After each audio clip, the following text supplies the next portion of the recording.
आज दिनांक 30/6/2009 रोजी डॉक्टर उत्तमराव महाजन, माजी जिल्हा परिषद सदस्य, हे सोनिया गांधी यांच्या कार्यक्रमासाठी मालेगाव येथे जात असताना त्यांना मनोज लोहार यांच्या आदेशानुसार विश्वासराव निंबाळकर यांनी त्यांच्या कार्यालयामध्ये घेऊन गेलेले होते।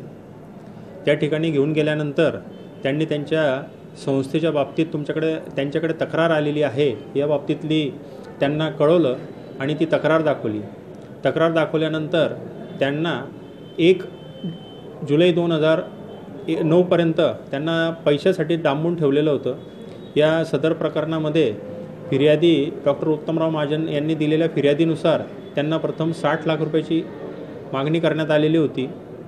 त्यानंतर मग ती जी रक्कम आहे ती धीरज येवले याच्या मध्यस्थीनुसार ती 25 लाखापर्यंत आली आणि त्या बाबतीत जी तक्रार आहे ती सुरुवातीला फॅक्सद्वारे मनोज महाजन यांनी तत्कालीन पोलीस अधीक्षक श्री रस्तोगी साहेब यांच्याकडे केलेली होती आणि रस्तोगी साहेब यांनी त्यांना त्या ठिकाणी 1 तारखेला सोडायला लावलं आणि 2 तारखेला त्यांना बोलवलेलं होतं। त्यानंतर मग 16/7/2009 रोजी मनोज लोहार आणि धीरज येवले यांच्याविरुद्ध हा गुन्हा दाखल झालेला होता।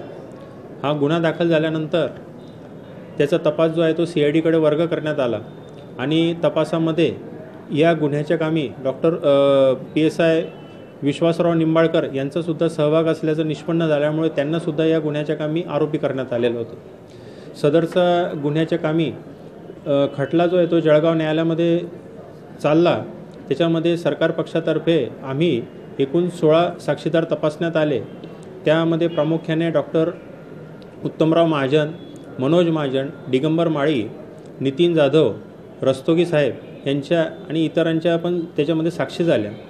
या प्रकरणामध्ये आरोपी मनोज लोहार आणि धीरज येवले यांना भारतीय दंडविधानाचे कलम 342, 346, 348, 364 385, 504 आणि 506 अन्वये दोषी ठरवण्यात आलेलं आहे। त्यामध्ये आरोपी तत्कालीन पोलीस अधीक्षक मनोज लोहार आणि धीरज येवले यांना 364 खाली जन्मठेपेची शिक्षा दिलेली असून इतर जे कलम होते त्याच्यामध्ये साधारण 1 वर्ष आणि 385 मध्ये 2 वर्षाची शिक्षा त्यांना सुनावण्यात आली।